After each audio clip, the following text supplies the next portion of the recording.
Hello and welcome to the AJ Sports Show. I'm Ace, joined in as always with Jay and Andrew. This is the Baseball Buzz Show, where we drink and be merry, and we talk a little bit about the world of baseball. Thanks for tuning in to this wonderful next edition. How's it going, guys? Going Pretty good.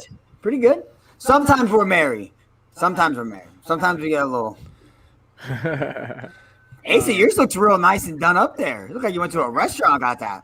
I'm the extra one of the group, guys. So anytime I'm on, I have to go. What's up? Another level. I'm like an elevator. I got levels. I level up. What up, Elizabeth? What is Cheers. that? It looks good though. Oh, it's a beer that has lime and salt in it and tahini around the rim.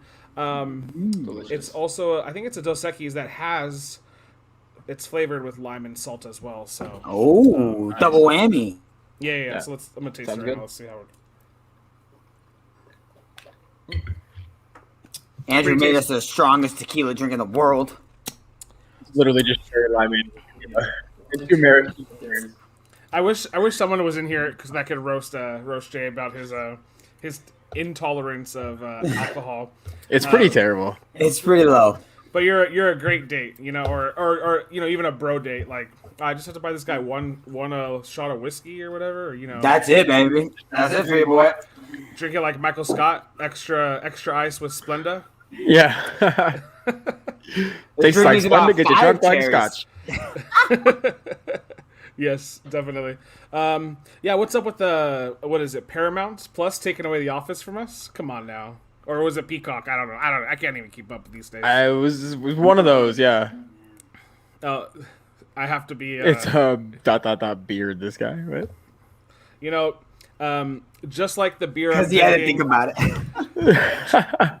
just like the beer I'm drinking, life is what you make it. So if you want your beer to be the next level, if you want to feel special, then that's the connection I gotta have with my beer and with life. Which is a great lead-in because we'll talk about one of the best things that could probably happen to anybody in baseball, and that's throwing a no-hitter. Mm-hmm. So today is May 11th. Shout out to our one of our dearest cohorts and Nicole Cassis. Happy birthday, young one. Happy 21st birthday, by the way. She can finally legally drink. We should have brought her on to maybe she's probably a little past the point that we're at though. So We're doing a little drinking for her. It's okay. Oh, they are MC hammered over there in San Antonio. So I brought up no hitters, and it's actually the anniversary of the great Sandy Koufax's no hitter back in 1963. It was actually his second. So shout out to Sandy Koufax, one of the nicest Dodgers to ever pitch the game. Okay, we've talked a lot about baseball, and I'll pause real quick. Pause so Andrew can make his point. Go ahead, Andrew.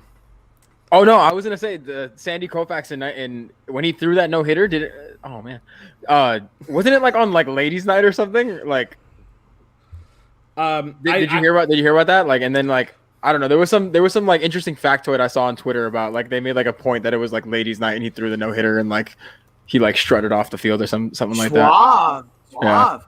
It was so long ago, bro. You can make it up. It's not really believable. Like Brian Scalabrine, he said one time some guy was roasting him or something like that. He was like, "Oh, you didn't even play in the Celtics or whatever." He's like, "You know what? All you need to know is that I won a championship. In 5 years, when I have kids, I'll probably tell them I started. In 10 to 15 years, I'll probably tell them I won the MVP."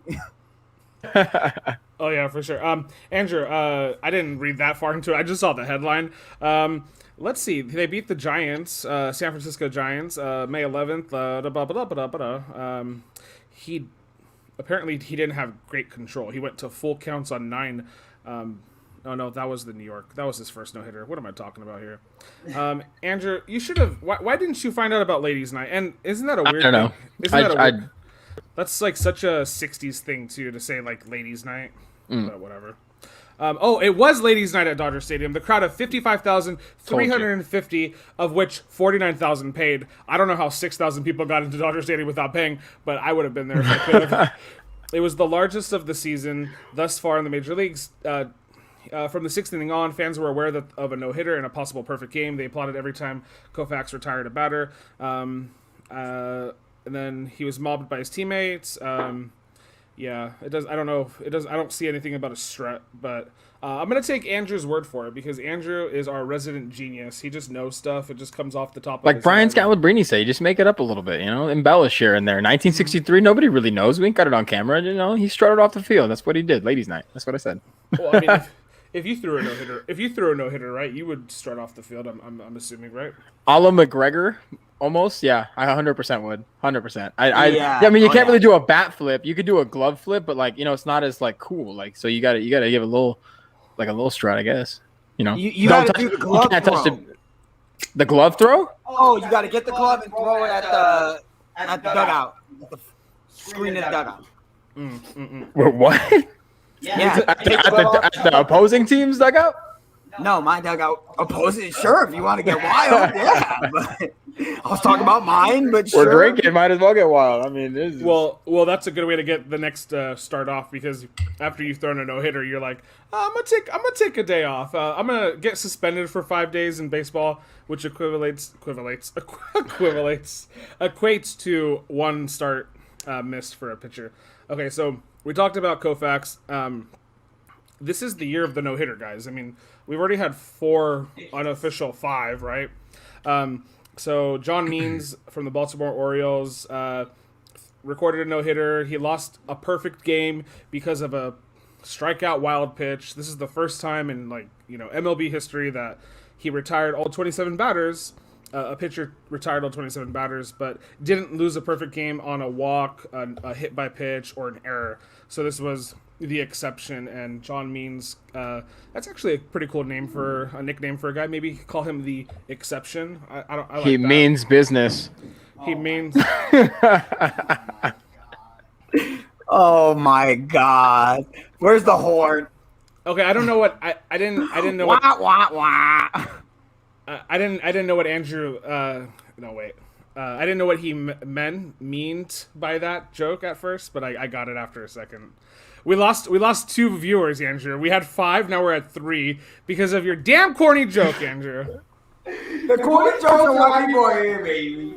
I would hope that's why they're here. Jeez, or what am I doing? I mean, hilarious. You get grown-up references here, corny dad jokes. Let's go. So I don't have the highlight reel. All it is to say is he did it against the Seattle Mariners, which is a subpar offensive fueled team. They're actually calling up one of their top prospects, Kalenic, tomorrow, I believe. No, Thursday, to make his major league debut. So they're pretty excited about that in Seattle. But yeah, he did it against the Mariners. It was a great start. I mean, he's a good young pitcher. He's pitched pretty well so far this season. He's got good stuff. So it was in comparison to the next guy on this list, it was this guy was pitching his best and didn't necessarily need a lot of help from his team. I mean, even though every no hitter you need a couple of diving catches, right, and a couple of balls to go your way. Oh, there's always 2 plays. Every no hitter, there's 2 plays that if your infield's gonna help you out, if your outfield's gonna help you out, you got some guys who are gonna make a play. They make a play for you. But if they don't make them, they don't make them. It's literally what it all comes down to after that. Right. So our second guy is Wade Miley. This guy's been in the league for a long time. He did it for the Cincinnati Reds, pitching against the Cleveland Indians, another subpar offensive team. He's the second pitcher in history to record a no-hitter after being on 7 teams. So this is his 7th team, and he was able to record his no-hitter. This was only his second complete game. So Wade Miley, this was completely out of character, and he doesn't have nasty stuff. I mean, he's relatively been all over the place, kind of with his control over his career. But hey, I mean, you had it clicking for one night. Obviously, had to have all of the cards fall the way that they did. And then he's also the second oldest guy to throw a no-hitter behind my boy Randy Johnson, who did it when he was 40 years old. But, hashtag different era. I feel like I'm ranting, but I wanted to talk about like baseball, man. Like, because we've talked we talked about the balls, we've talked about the umpires, we've talked about like how different takes from different players. How our boy Adrian, no, was it Adrian Beltre? Who was it that doesn't watch baseball anymore because the home runs are gone? Oh, Gary Sheffield. Gary Sheffield. Yes, sorry, Adrian Beltre. I didn't mean to drag you through that.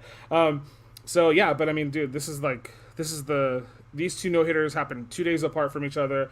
This was the closest amount of time, besides I think Fernando Venezuela and one other pitcher did it on the same day a few decades ago. So yeah, I mean, but we're in for lots of like highlights from these pitchers, and to kind of like top all this off, some of the top guys, Corbin Burns, Shane Bieber, no, Jake DeGrom are on the IL. So with great power comes great responsibility. I don't know how to spin that, but some of these guys are pitching their freaking brains out, but they're also getting hurt too. So we also don't see, like you mentioned, Wade Miley's only like had 2 complete games in his career. You don't like, I feel like we rarely see complete games anymore unless it's a no hitter. Like I remember like back like in the early 2010s, Justin Verlander, when he was really at his like Cy Young peak, was throwing complete. I think he had a season where he threw almost like 30, 35, 40 complete games and like had 2 no hitters in that season.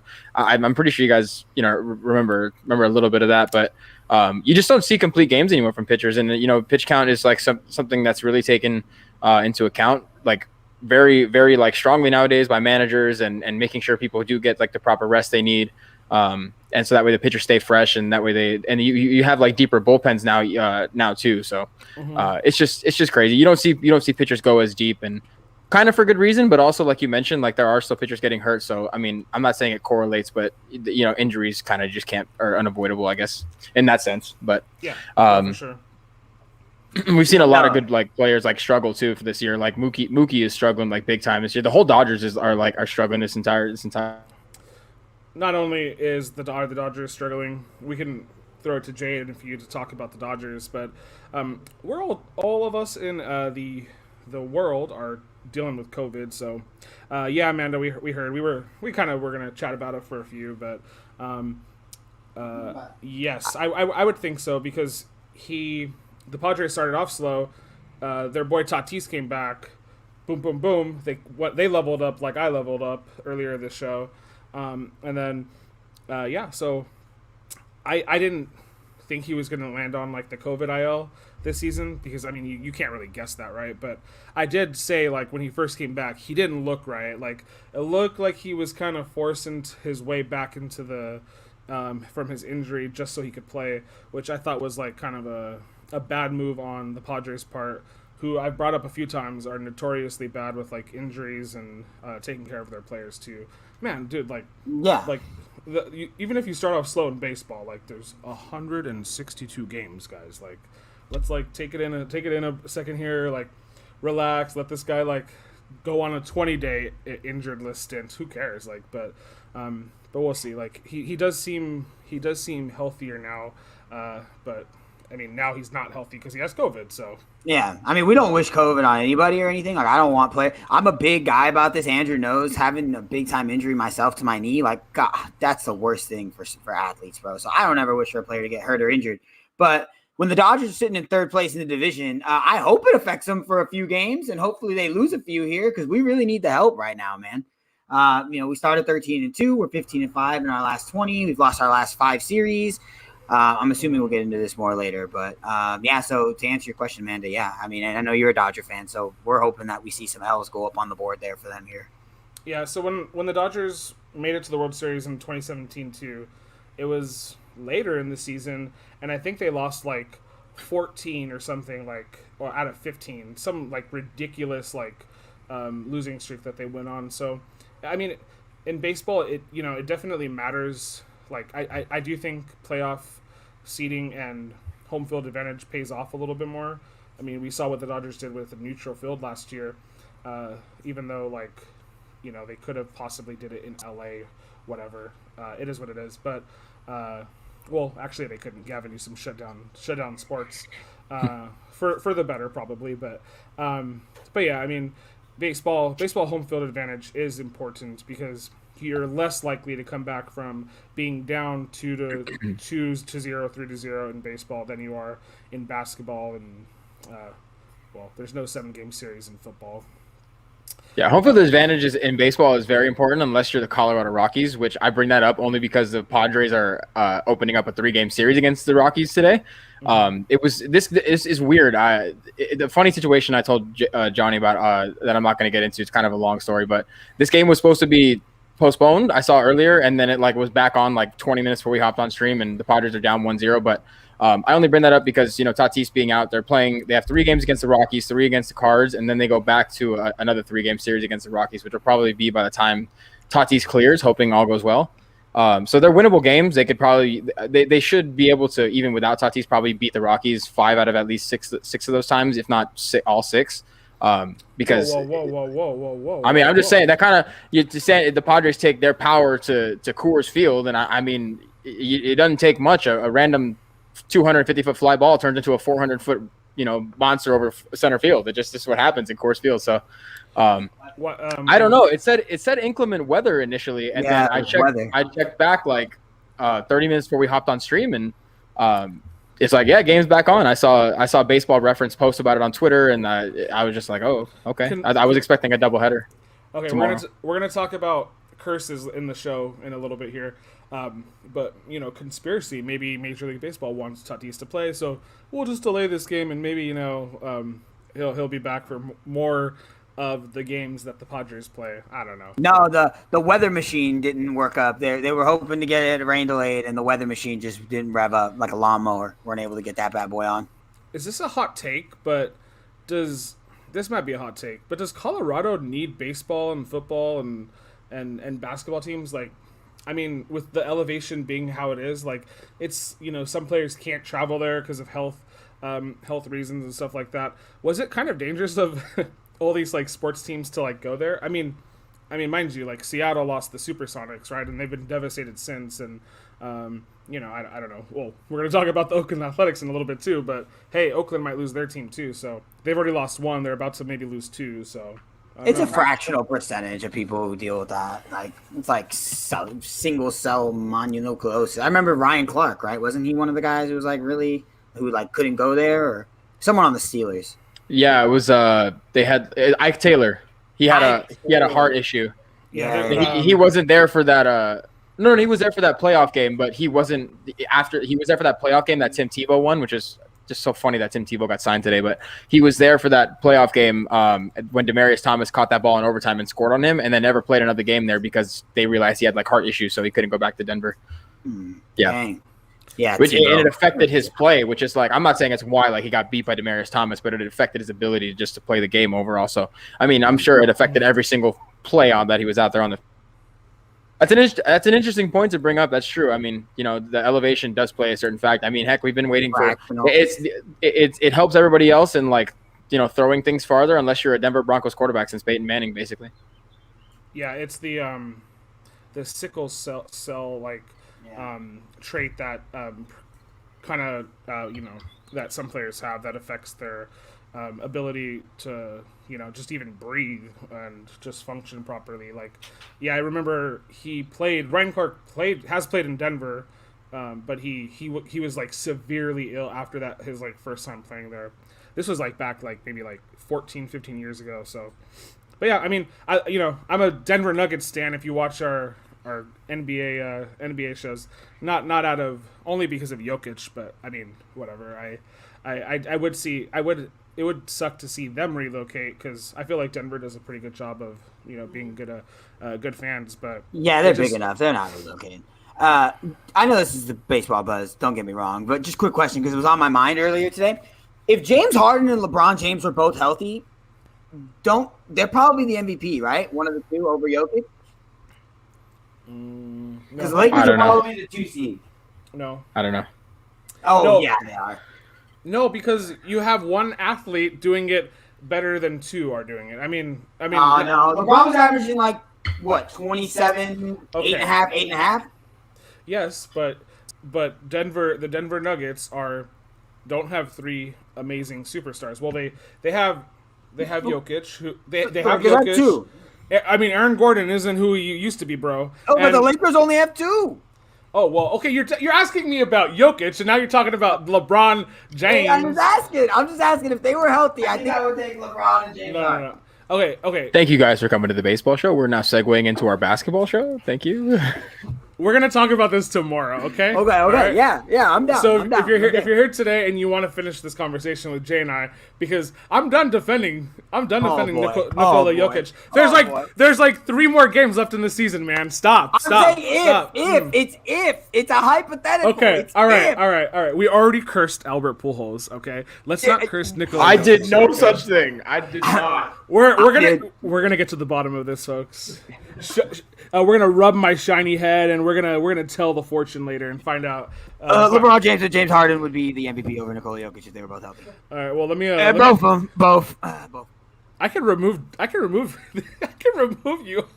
I'm gonna get him out of here. Grab your box and just throw it out of here. Okay. So let's. Well, we kind of talked about the no hitters, and then we started talking about basketball. So let's get back on track here.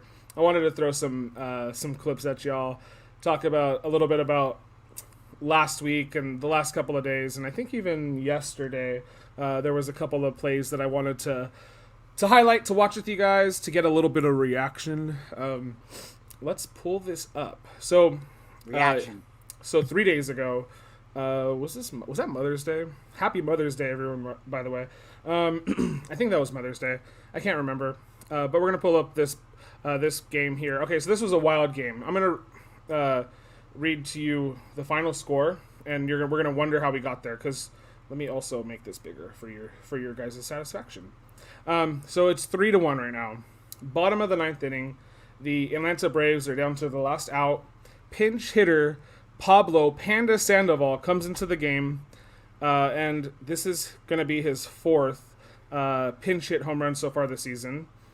So again, he crushes it to like the deepest part of the park too. Gone.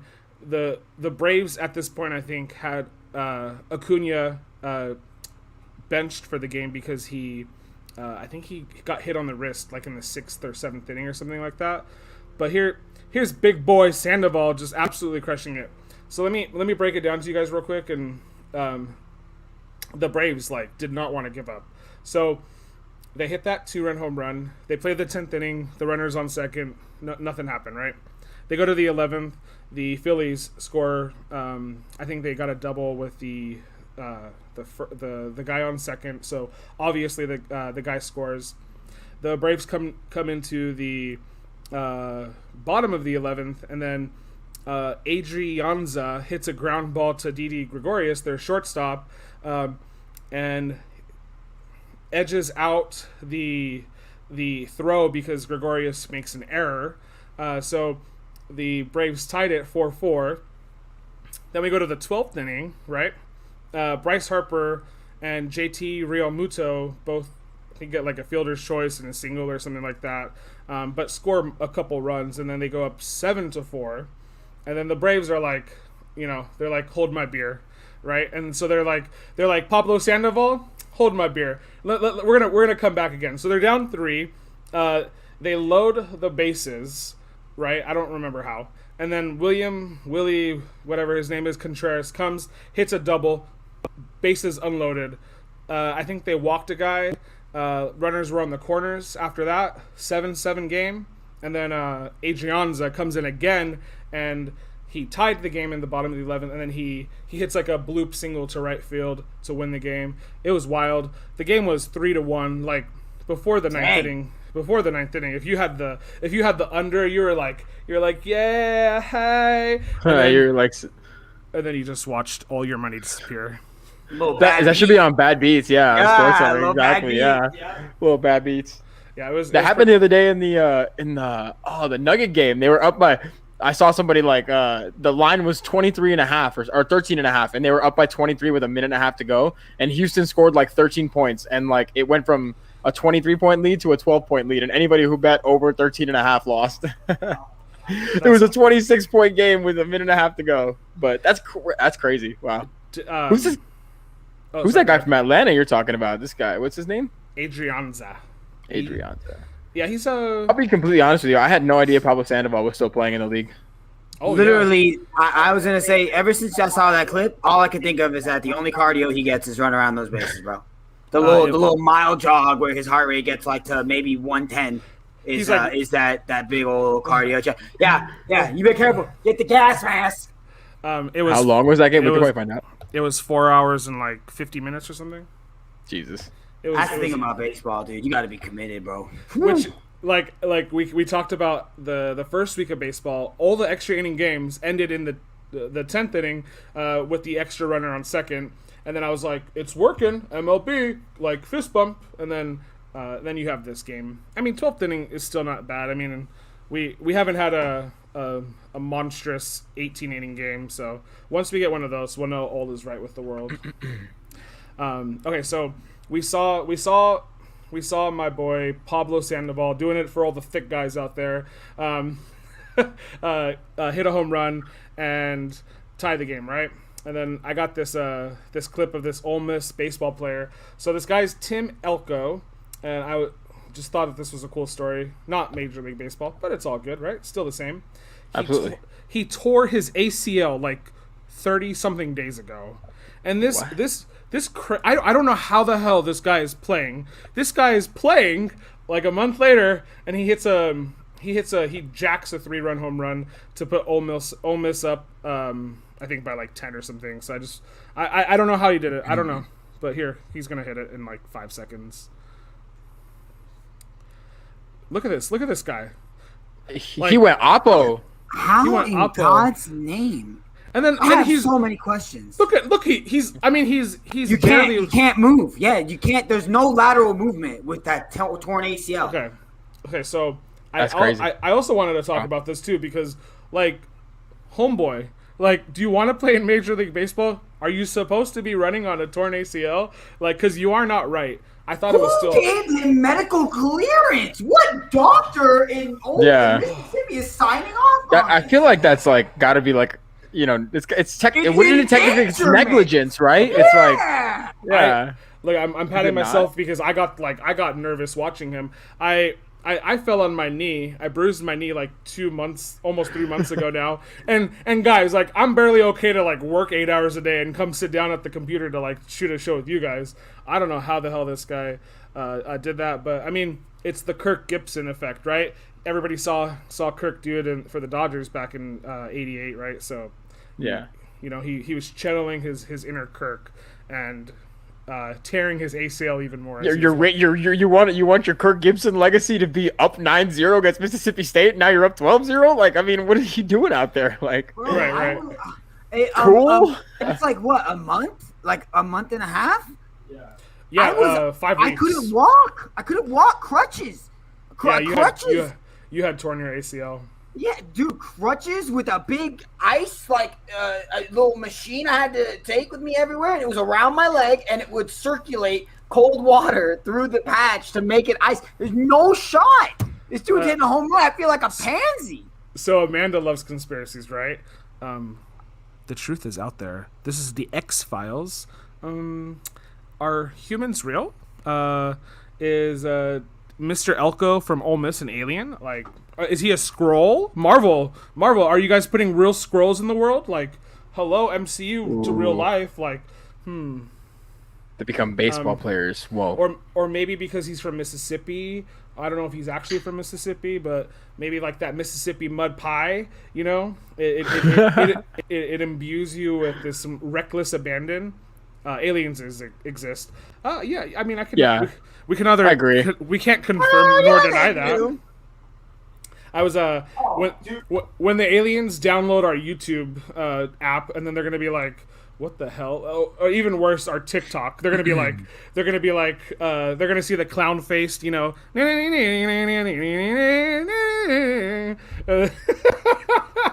Oh man. Bro, do you understand? Like, my thing about aliens, I know that this is not like what we're doing. We're not talking about aliens today, right?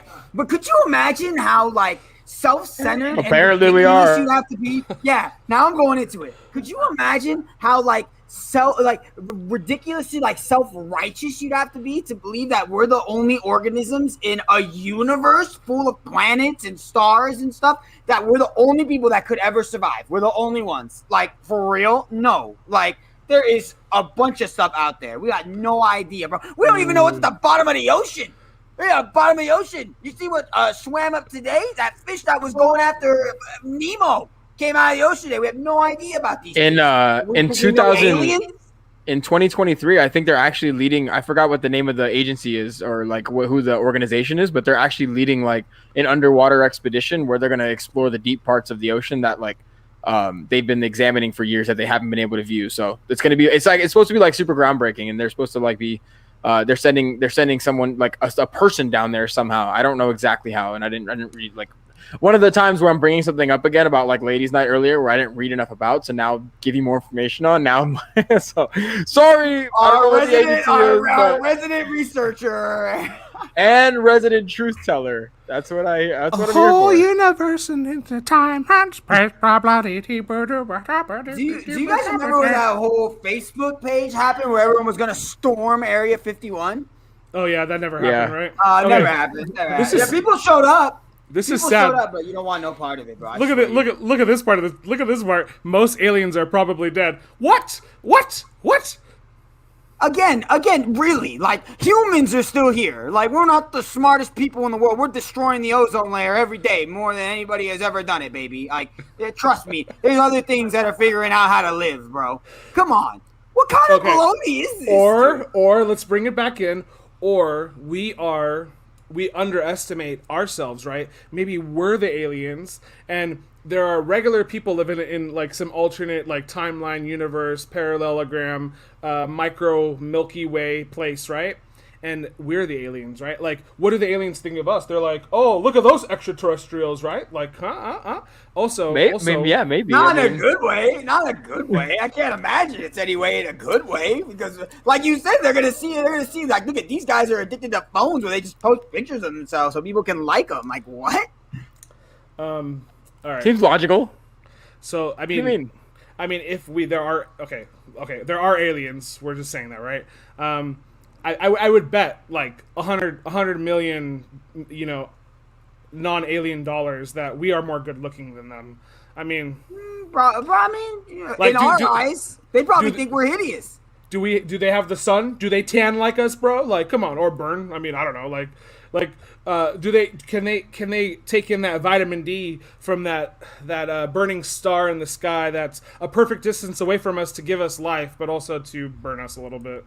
Are we on our basketball show tomorrow, guys? Just so everyone that's in here, we're going to be comparing and contrasting the beauty standards between aliens and humans. So stick around.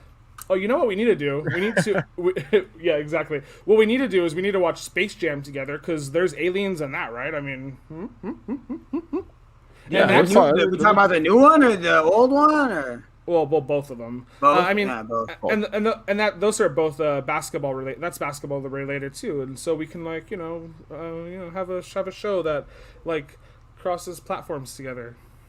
There you go. We're thinking outside the box, just like our alien friends out there. I wrote 2 pages of notes. I haven't said a single thing from these notes. We can talk about aliens. You gotta love it. Okay, we're gonna show the next clip here. Cedric Mullins of the Baltimore Orioles, another Baltimore Oriole to make our show. Imagine that, right? Hits this. I was gonna say it's a lot of Oriole stuff. So he hits a triple here, and whatever. It's just random, but he hustled. So I'm gonna give him some props, but we'll watch it real quick. Look at this. Look at these dingleberries. This turned into a triple. Oh no. Oh! Hey, dude is flying! Holy snot! Boston, the number 1 record team in the league, can't beat Cedric Mullins and those Baltimore Orioles, though. Bro, he flew! I don't know how he got. I mean, I know homeboy. I don't know if that was Verdugo or not. Bubbled that a couple of times there, but yeah. That was some fast. That is like he making fast guys look not fast. He's so fast. he. I don't know where I was gonna go with that. I was gonna make another alien joke or something, but I'm gonna hold back. No more alien. We're good on aliens. We're good. Okay. All right. Okay, this one's not. Well, this one's a better play. Let me just show you. Okay.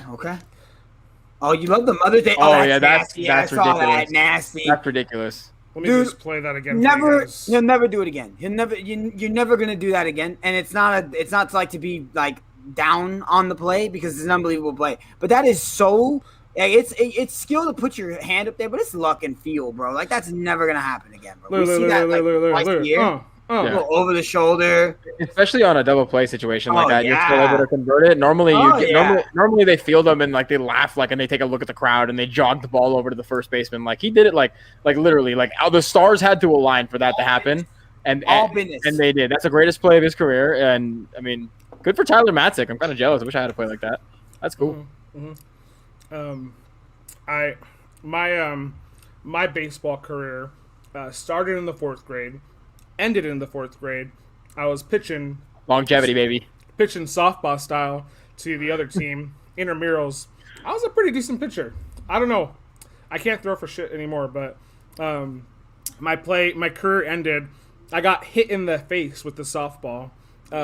Before we knew what concussions were, I blacked out. Like I was out for 15 seconds, and then everybody was laughing at me. Fucking kids in school, man. Also. I'll bust them up, dude. Kids are the worst, man. Also, 4th grade ace, I was fast. Like, I mean, I don't know, but I was the fastest kid. When we did our half miles, I was always done first. Maybe I just wanted it more, you know? You just wanted it more. I will. I'm glad you agree with me because Yeah. Nikola Jokic wants it more than James Harden and Kevin Durant. Baseball buzz, fellas. Baseball buzz. I disagree with you on that one. Okay, we're we're off the rails. Andrew, do you want to take over the show? Because we need to have a facilitator between us. We can talk about pools at any point here. Like, what are we gonna do? Oakland A's getting relocated? I mean, who cares about this stuff, right? I mean, the Athletics are going to be in Vegas. The Raiders are in Vegas. Sorry, Oakland, you no longer have sports teams. I'm very sorry. The Warriors also left you 2 years ago to the Chase Center. That's it. Oh, it's in Oakland. It's in Oakland. Isn't it? No, they moved across the bay to San Francisco. That's where the Chase Center is. They were in Oakland. It was like the O.Co Coliseum or something like that. Or that was where the Raiders played. I don't remember where the Warriors played, but the Chase Center, what the new stadium's called, it's in San Francisco. So that's why they wear those jerseys a lot too with the trolley cars. Because it's like a tribute to San Francisco because they moved there now. Oh, well, Andrew brought up Pujols, right? We're talking about Pujols Ace, right? Yeah, we are. All right, yeah, Albert Pujols, dude. I cursed him. That's all we need to talk about. Cursed him. You did. I'm glad you said you did. I didn't curse him. 10 years, $240 million. It was the last year of it. So the way that I looked at it was kind of funky. I read a few articles about it, and he hasn't been good. Like I'll give you some numbers right now as to how not good he has been. But the Angels' positional situation doesn't make this like a really easy decision. Jared Walsh is kind of playing out of position. I'm thinking maybe we should have stayed. It's the Mark McGuire right there. Mark McGuire, yeah. I mean, yeah. When you look at like the positional situation for the Angels, right? They have Jared Walsh, his best position is first base, but he's playing right field ever since Dexter Fowler went out. And Jared Walsh has been nasty, bro. Over his last 55 games, he's 70 of 24. 70 of 204. 24. Sorry, that tequila's getting to me. 343 batting average, 10 doubles, 3 triples. He also, he's been on a tear. 55 RBIs, 16 home runs. I mean, the only player in MLB with a higher OPS over that amount of games, 55 games, is Mike Trout. So you're doing something right when you're balling like that. So Jared Walsh, he's still playing. He's playing in right field. So he's not – Pujols isn't really in the way of anybody. They do have 2 people, two prospects, Adele and Marsh, who are in the minors right now. But they're not ready to come up here and play. No, not yet. No. Yeah, no. So, I mean, what I assume is that it's his poor play and his positional limitability. Like, he really only plays first base and can DH. And that's why I didn't really get the whole release thing because Ohtani's going to DH 90% of the time. And, Pujols staying at first base while Walsh is able to stay in right field makes a lot of sense to me. But over the past 5 seasons – oh, sorry. What are they? I was gonna say real quick. I think also because Justin Upton, this guy's been in the league for 14 years. He's been in the league for a while too. He's actually having a pretty nice season. Five or six home runs, getting in some RBIs for the team. Right. However, it's still early. But is this team going to compete for the title? And what I would have maybe wanted to see them do instead of cutting bait, and maybe they're doing that as a favor to him so he could find another team quick. But I wonder if, as a team, they should have held on to their player, and then made him see where you could go, and then decide from there. Like, if you're not going to make the playoffs, then why would you cut him? I don't know. Yeah, I mean, again, like it makes sense because he's a poor player. It doesn't make sense for the Angels because of the positional situation. Kind of what I'm getting to. Over the past 5 seasons, too, it's not like he's been stellar. He's played 460 games in those 5 seasons. He's batting .240. Only has 76 home runs and 295 RBIs. Since 2016, he has a minus .5 WAR, wins above replacement, which is replacement level numbers. A replacement level player should have a WAR higher than that, or else you find another replacement, and that's how bad Albert Pujols has been since 2016. So, yeah, it has been a bit not depressing, I will say, but Pujols has definitely seen better days. Jared Walsh, you bring up a good point. Like, he is playing out of position. Since the start of last season, this was interesting to bring up just because you brought up the guy who's probably going to be replacing him in the lineup day in, day out. There's only 3 players in the MLB with a minimum of 200 plate appearances over the since last season, with a 300 batting average, a 375 on base percentage, and 600 slugging percentage. It's Mike Trout, Juan Soto, and the other guy is Jared Walsh.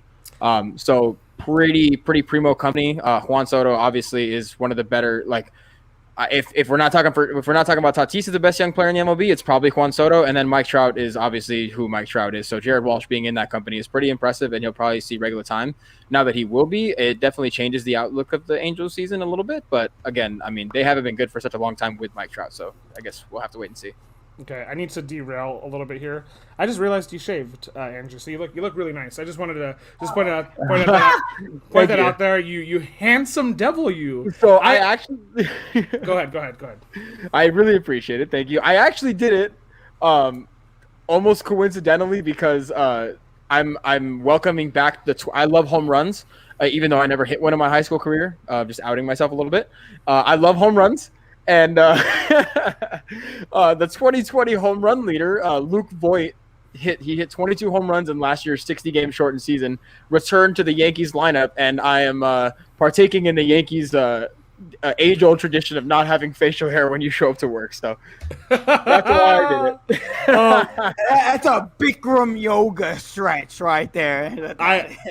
I flipped a coin. I was like, okay, Disney, I'm gonna show up to work with no hair or no beard. Which one? And then it landed on heads, which means I had to shave my head. So there you go. Which means I got to keep this tail on the bottom of my head here. I just wanted to point that out. You look great. Thank you for making yourself look presentable. We do take this job very seriously, and it's a great balance, right? We go off the rails. We talk about conspiracies and aliens and how Amanda's not a real person, and we also provide fantastic sports analysis. That's why we are who we are, and go ahead. Yeah, sorry. Can I actually pose a question to you guys real fast? So I want to know if this is something I saw, and I want to know if it's a crazy stat or not. And I'll offer some context to it to kind of sway you one way or the other. So Albert Pujols, throughout his entirety of his career so far, which could be on the end because he might go play for the Dominican Republic in the Olympic Games, which would then forfeit his opportunity to be in the MLB this year. But anyway, that's a different story. He has gotten a hit off of 10.2% of players who have ever thrown a pitch in an MLB game. So 10% of a little over 10% of all pitchers to ever be featured on an MLB roster and to play in a game, he's gotten a hit off of. He has played, just for context, he's played 13% of all MLB seasons. The MLB's been around for about 150 years. The next closest player is Ichiro Suzuki at 9%. And there's this is something that I thought was kind of interesting too. There's only been around 10,000 pitchers in MLB history, which I thought that'd be a little bit more considering how deep rotations are and how pitchers can be interchangeable, depending on the era or whatever. So I'm just curious if you guys think that him getting a hit off of 10.2% of players ever to throw in a pitch in an MLB game is a good stat, or is it's a kind of whatever stat? I mean, if you judge your ability to go to work every day by your attendance, then yeah, I mean, then he has that like completely sold, right? He's from his first year where he was rookie of the year to his 3 times that he's won the MVP. This guy's showed up to work and hit 667 home runs and just under 300 batting average for lifetime. Like, I mean, nowadays where and that probably dropped down ever since he's had this like slow start to the season. But yeah, I mean, I also pulled up a little stat about him real quick. So far this year, he's been responsible for minus half of a run for the Angels. It's a small sample size. Over his career, he's been responsible for 99 and a half extra wins added to his teams that he's played for. So that's WAR right there, wins above replacement. So he contributed. If he didn't play this season, he would have been at 100 for his career. So that'd have been a nice number to end on. But he wants to play, still wants to play. I wanted to ask you guys a couple of scenarios and maybe give me a thumbs up, thumbs down, what you think he's going to do. Absolutely. Okay, Tony La Russa and the Chicago White Sox, even though they already told him no, thumbs up or thumbs down as a potential landing spot. Okay. I'd say down on that one. Luke Voigt, you just mentioned, just came back to play for the New York Yankees today. He could play first base over there. Spell Luke Voigt, play for him if he's injured. DH, thumbs up, thumbs down? Yeah, I mean, I think their regular DH is Giancarlo Stanton right now, right? So I guess you'd have to, move. You'd have to play either Stanton or Pujols in the field. I'd probably go for Stanton, even though I wouldn't love either choice. But I mean, I guess you could, and just to have the extra power. But Stanton, exactly. Stanton takes one day off usually a week. So for I think just because they're the Yankees, Bronx Bombers, they would take a shot at it. I don't even think he'd be an everyday player for them, to be honest. But out of all of them, I guess like for the White Sox, like what are you gonna have Miguel Cabrera go out on the field? Like no. So Joey Votto just broke his thumb, I think yesterday or the day before. So the Reds, would Cincinnati pick him up here? Do you think playing near where he used to play? No, yeah, I'd go thumbs down on that one probably. St. Louis Cardinals. Thumbs down, really? I'd go thumbs up there, and I go thumbs up because I have, I think it'd be kind of cool, especially if Nolan Arenado spoke out to like Albert Pujols the other day at his post game presser. He said you're one of the greatest ever play this game. I hope you get to go out the right way. I hope you hear this one day because you're my favorite player. And I mean that'd be cool. Like Yadier Molina just not too long ago, at the beginning of the season, just became the first catcher to catch 2,000 games for a single franchise, I believe it was. Adam Wainwright is still there. He's still part of the regular rotation, and those are the 2 remaining players from the 2011, World Series run. So if you want to bring back Albert Pujols and see what you can do in a pretty wide open NL Central division, why not? I mean, what do you really have to lose? He's especially for a guy that you don't have to play every day because you have. I mean, the corner of your infield is Paul Goldschmidt on first base and Nolan Arenado on third base. You just want to give one of them. You want to give one of them a day off. You just put Pujols in instead. So that makes a little more sense. Pujols is not like third base is tough for him right now, bro. Like no. I mean, if you look at the NL, like you look in the NL, there's no DH there. The pitching staffs are so deep. Like I just don't see how the Cardinals do it. Paul Goldschmidt doesn't take days off, and from what everyone is saying. If you were to give Arenado the day off, you can have, or if you were to give Arenado the day off, you could have Goldschmidt play third, like just for the day, You could, yeah. I mean, that's the only thing. And right now, Pujols, from what everyone is saying, wants to play, and he wants to play a lot. Like he doesn't want to sit. Like he already doesn't like sitting with the Angels, which is one of the reasons why people are speculating that he was released. Because again, like I said, it doesn't make a lot of sense positionality wise. Like it doesn't. Like I just don't see how they can rationalize it. Okay. 3 more options. The Cleveland Indians, who don't have anybody to play for them in first base, and they're a half game out of their division lead right now. They maybe they make a strong move. DH as well.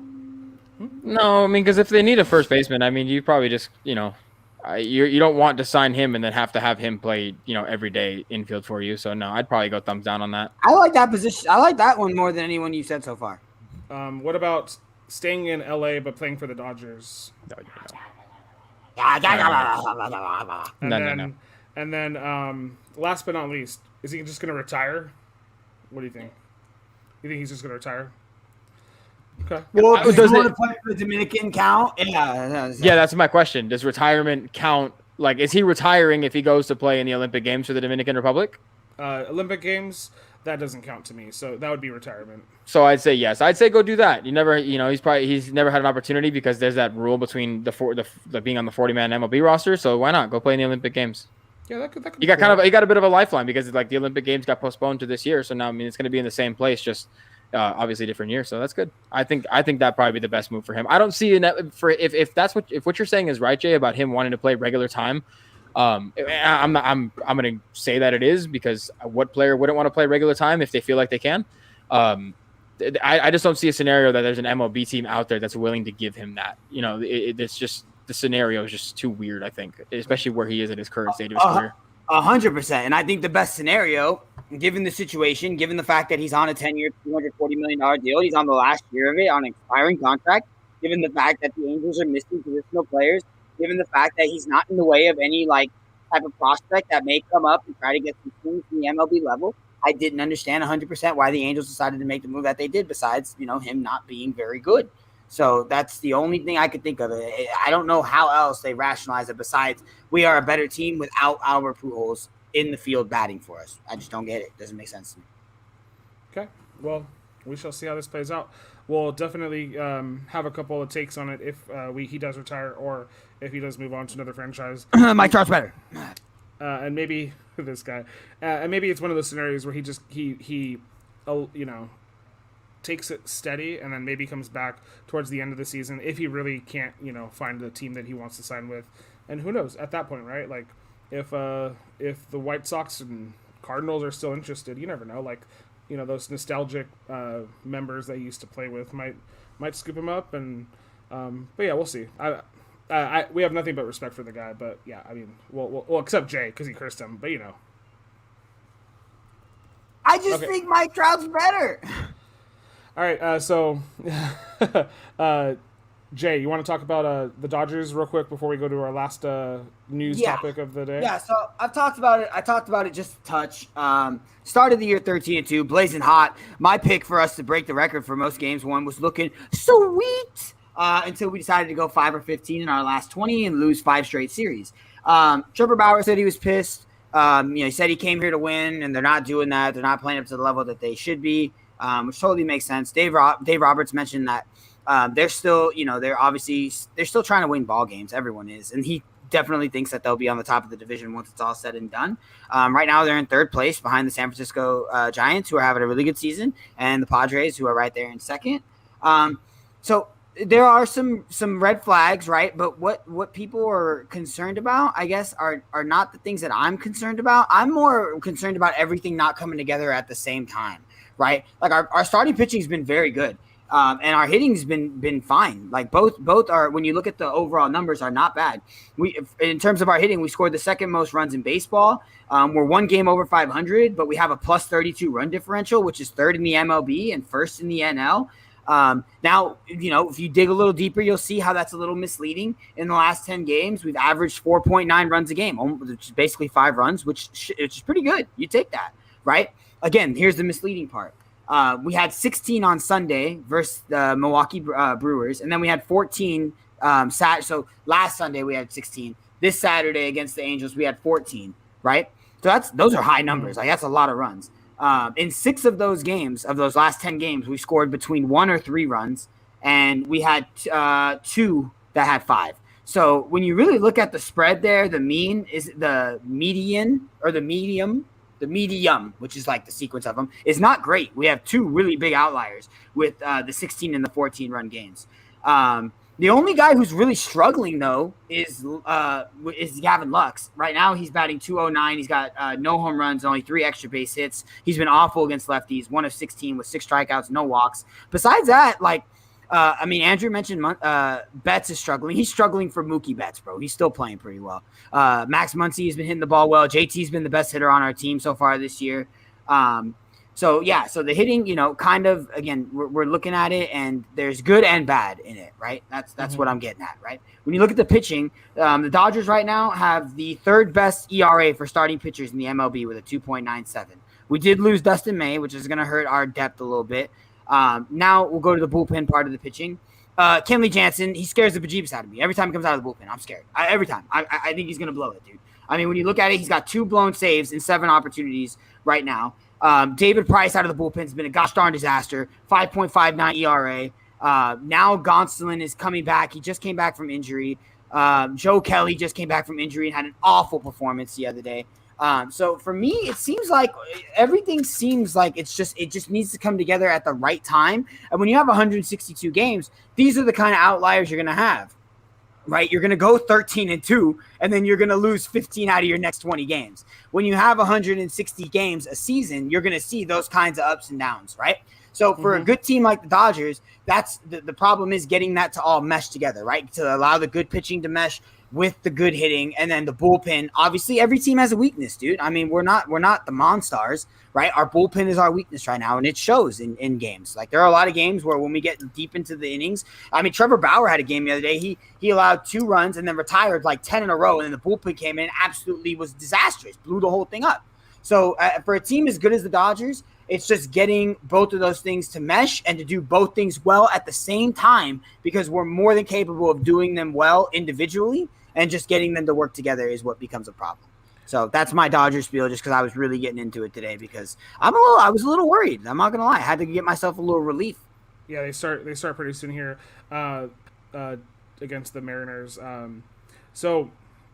My point of view is I'm not necessarily worried, because the way that I look at it too is, as long as this team can make the playoffs, which I don't see a scenario in which they couldn't at least capture the wild card over this season.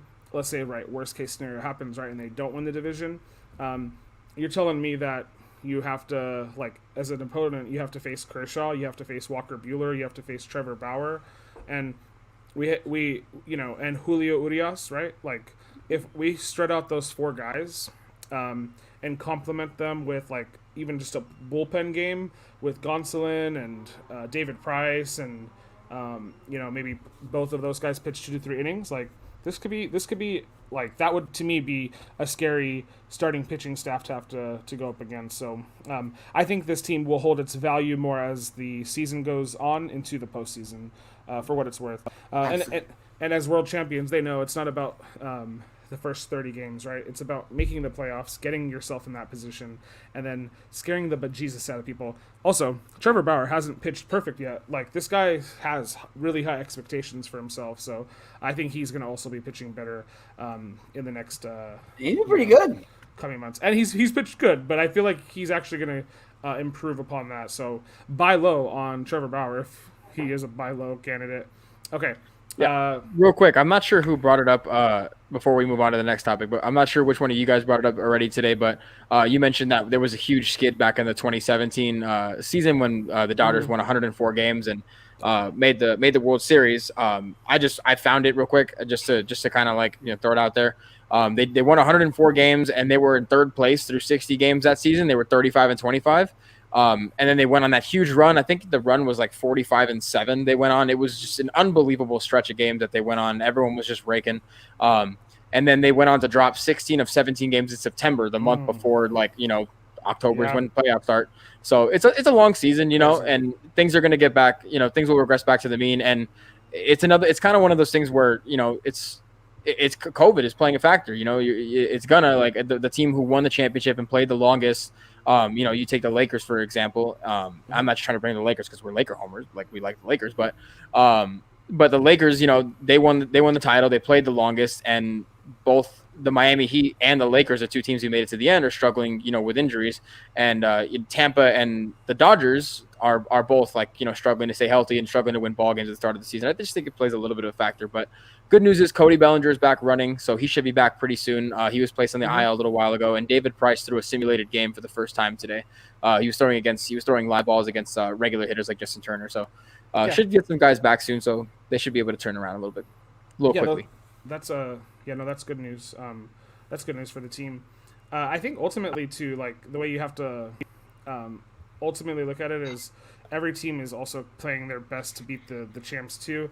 And then Absolutely. they're getting dragged through the mud right now because they won the title, and everybody also wants to hate on LA teams for what it's worth. So there's a lot of injuries too.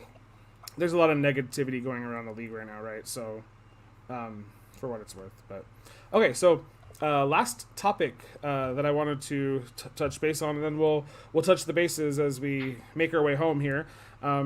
It is the Oakland Athletics, as we kind of mentioned a little bit earlier here. I'm going to pull up a little graphic here.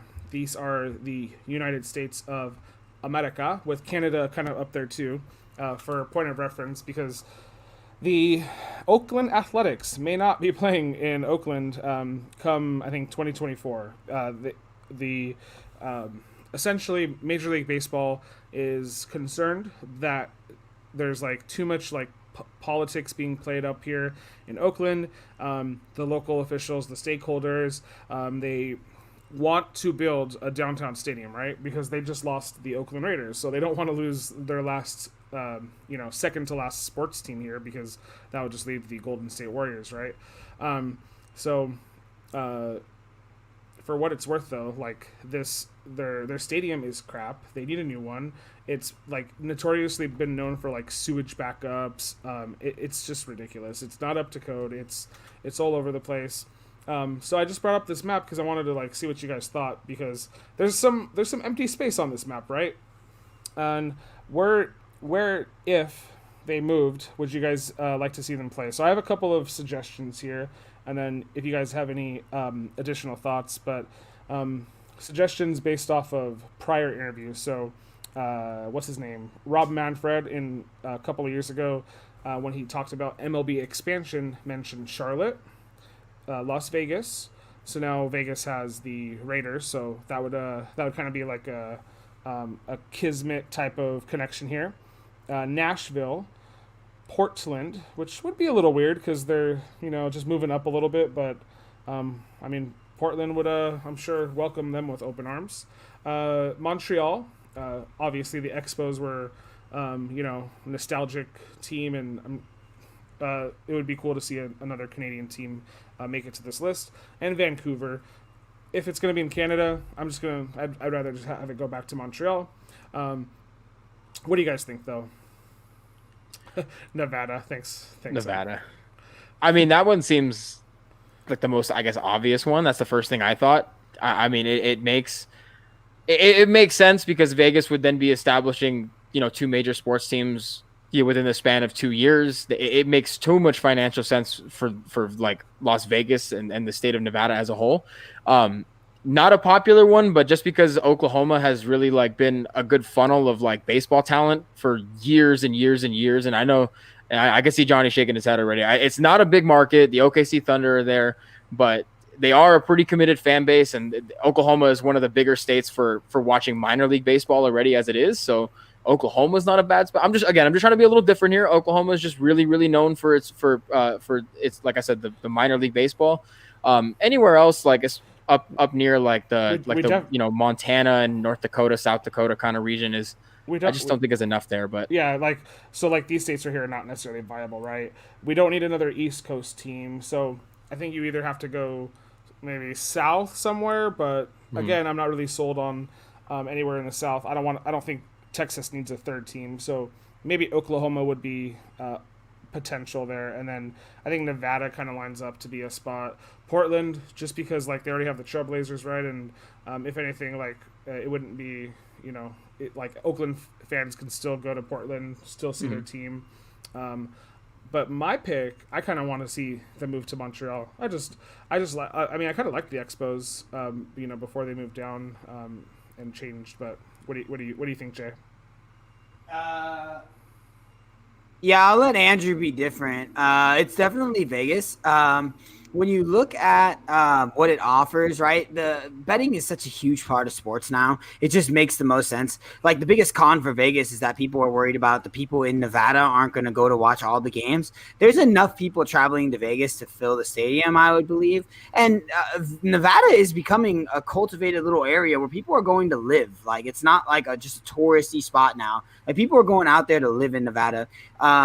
My pick would be Las Vegas. When you look at so for example, if you look at Texas, right?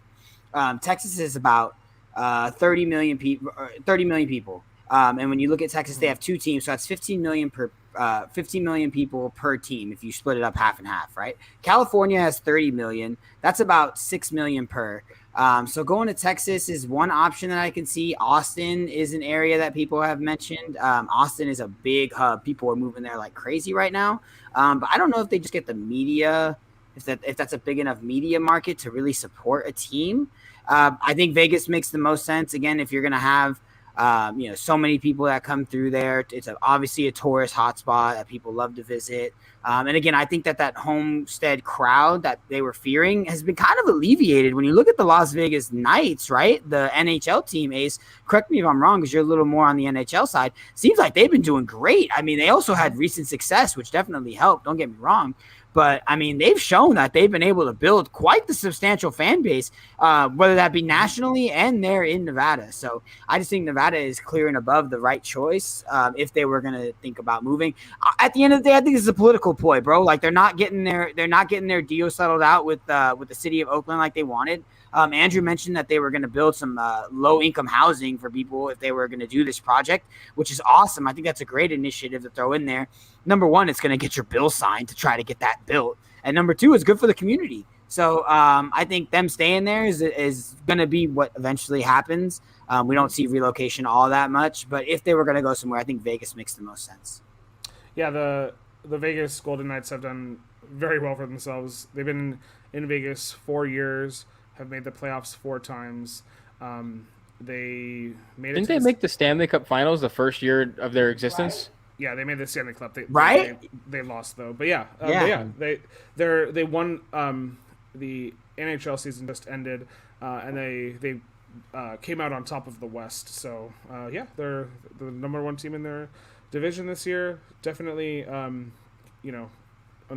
a great franchise for some players to follow. So I mean, we all kind of have different opinions here, right? Montreal, Oklahoma City, Vegas. I think all of those are viable. I think if you're thinking of long-term growth of the league, you gotta start hitting some of these up-and-coming cities, or maybe MLB tries to go like the global route where they push it to Canada. These leagues are still wanting to play games in Mexico and England and everywhere, right? So